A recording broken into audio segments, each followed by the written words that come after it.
Friends, welcome back to mam's kitchen. ఈరోజు మనం chicken కీమాతో vada ఎలా చేయాలో చూడబోతున్నాం. ఫస్ట్ కావాల్సిన ఇంగ్రీడియంట్స్ చూద్దాం. ఒక మీడియం సైజ్డ్ ఉల్లిపాయ చిన్నగా కట్ చేసింది, 3/4 కప్ పుట్నాల పప్పు, కొత్తిమీర కొంచెం కట్ చేసింది, కొన్ని కరివేపాకు చిన్నగా కట్ చేసింది, 4 పచ్చిమిర్చి, 1 టీ స్పూన్ జీలకర్ర, 1 టీ స్పూన్ సోంపు గింజలు, కాల్చినంత ఉప్పు, 1/2 టీ స్పూన్ కారం, 2 టేబుల్ స్పూన్స్ బియ్యం పిండి, 1/2 ఇంచ్ అల్లం, 3 పెద్ద వెల్లుల్లి, 1/2 kg చికెన్ కీమా బాగా ట్యాప్ డ్రై చేసుకోండి. మిక్సీ జార్లో పచ్చిమిర్చి, అల్లం, వెల్లుల్లి, పుట్నాల పప్పు వేసి గ్రైండ్ చేసుకోవాలి. మరి సాఫ్ట్గా కాకుండా కొంచెం కచ్చాపచ్చాగా ఇలా గ్రైండ్ చేసి పెట్టుకోండి. ఇప్పుడు చికెన్లో గ్రైండ్ చేసిన పుట్నాల పప్పు యాడ్ చేసేయచ్చు. దీంతో పాటు మిగిలిన ఇంగ్రీడియంట్స్ కూడా యాడ్ చేసుకోండి.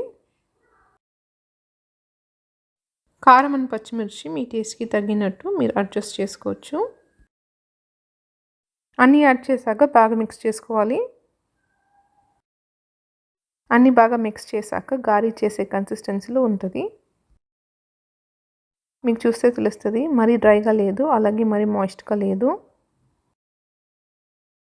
చేతిలో కొంచెం నూనె రాసుకుని గారీ చేస్తున్నట్టు ఫ్లాట్గా చేసుకోవాలి. కొంచెం ఫ్లాట్గా ఉంటేనే బాగా క్రిస్పీగా వస్తుంది.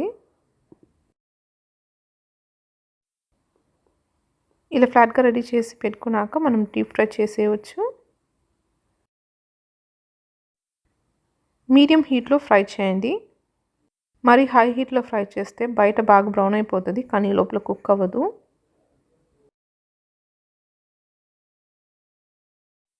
చికెన్ కుక్ అయిపోయాక గారీ కొంచెం పెద్దగా అవుతుంది, కొంచెం బల్జ్ అవుతుంది.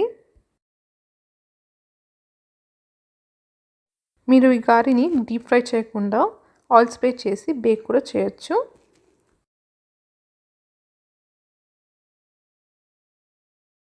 ఫోర్ టు 5 మినిట్స్లో బాగా గోల్డెన్ బ్రౌన్ కలర్లో చికెన్ గారీ ఇలా రెడీ అయిపోతుంది.